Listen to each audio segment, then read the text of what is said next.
राज्यभरात आणि केंद्रशासित प्रदेश वस्तू आणि सेवा कर कायद्याला जीएसटी परिषदेकडून हिरवा कंदील मिळाला। त्यामुळे 1 जुलैपासून या कायद्याची अंमलबजावणी होण्याची शक्यता आहे। जीएसटीच्या सर्व मसुद्यांना मंजुरी मिळाली असून या केंद्रीय अर्थसंकल्पीय अधिवेशनातच या संदर्भातली 4 विधेयकं मांडली जातील।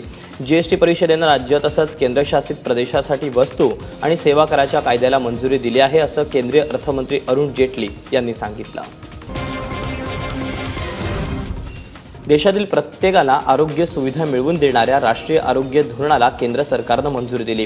15 वर्षांनंतर देशात आरोग्य धोरण मांडण्यात आलं। कॅबिनेटच्या बैठकीत हे धोरण मंजूरही करण्यात आलं। देशातील प्रत्येकाला कमी खर्चात उपचार देण्याची ही योजना आहे। गेल्या 2 वर्षांपासून हे धोरण प्रलंबित होतं। सरकारी रुग्णालयांमध्ये मोफत उपचार आणि तपासणी करण्याचं सरकारचं लक्ष आहे। शिवाय पैसे नसले तरी रुग्णालयांना उपचारासाठी नकार देता येणार नाही, असा प्रस्ताव यामध्ये मांडण्यात आला। मुख्यमंत्री म्हणून पुन्हा गोव्यात परतलेले मनोहर पर्रीकर विधानसभेत बहुमत सिद्ध करण्यात यशस्वी ठरले। विश्वासदर्शक ठरावाच्या वेळी 22 आमदारांनी भाजप सरकारला पाठिंबा दर्शवला, तर काँग्रेसला 16 आमदारांचा पाठिंबा मिळाला। दिग्विजय सिंगांच्या नेतृत्वावरून काँग्रेसला घरचा आहेर देणाऱ्या विश्वजित राणेंनी मतदानाच्या आधीच सभात्याग केला। दरम्यान बहुमत सिद्ध झाल्यानंतर मंत्र्यांचा शपथविधी सोहळा पार पडला। भाजपला पाठिंबा देणाऱ्या महाराष्ट्रवादी गोमांतकला उपमुख्यमंत्री पदासह 2 खाती मिळणार असल्याचं समजतंय। गोव्यातील काँग्रेसमध्ये नेतृत्वासंदर्भात संभ्रम असल्यामुळे ते सरकार स्थापन करण्यात अपयशी ठरल्याची टीका नितीन गडकरींनी केली।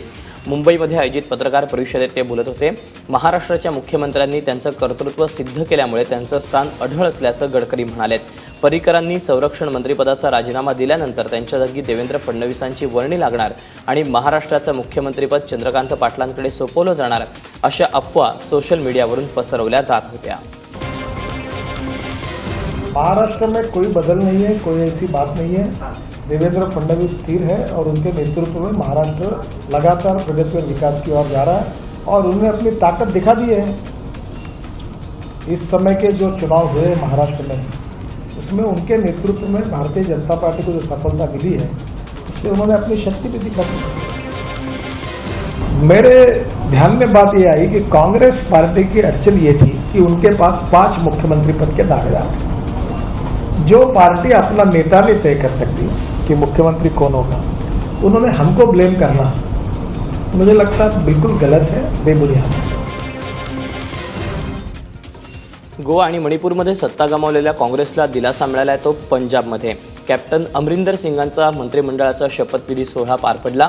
यावेळी नवज्योत सिंग सिद्धूसह एकूण 10 जणांनी पद आणि गोपनीयतेची शपथ घेतली। सिद्धू यांना उपमुख्यमंत्रीपद मिळणार अशी चर्चा होती, मात्र त्यांची वर्णी पंजाबच्या स्थानिक सरकार मंत्रिपदी करण्यात आली। नुकत्याच झालेल्या 5 राज्यांच्या निवडणुकांमध्ये पंजाबचा निकाल हा काँग्रेससाठी दिलासादायक ठरला। दिल्ली महापालिका निवडणुकांच्या रणधुमाळीत आता शिवसेना सुद्धा उतरणार आहे। शिवसेना दिल्लीत 150 जागांवर उमेदवार देणार असल्याची माहिती शिवसेनेचे खासदार चंद्रकांत खैरे यांनी दिली। भाजपचे नाराज नगरसेवक सेनेच्या संपर्कात असल्याचं खैरे म्हणाले। चंद्रकांत खैरे आणि अनिल देसाई यांच्या उपस्थितीत दिल्लीत प्रचार व्हॅनचं काल उद्घाटन करण्यात आलं। गोव्यात 1000 उमेदवार उभे करूनही पदरी अपयश आलेल्या शिवसेनेला दिल्लीकर काय कौल देतात हे पाहावं लागेल। महाराष्ट्र चेंबर ऑफ कॉमर्सच्या आयोजित स्नेहसंमेलनाचा कार्यक्रम दिल्लीत पार पडला। केंद्रीय रेल्वे मंत्री सुरेश प्रभू यांच्या निवासस्थानी या कार्यक्रमाचं आयोजन करण्यात आलं होतं। या निमित्तानं दिल्लीतील सर्व मराठी लोक एकत्र आले होते।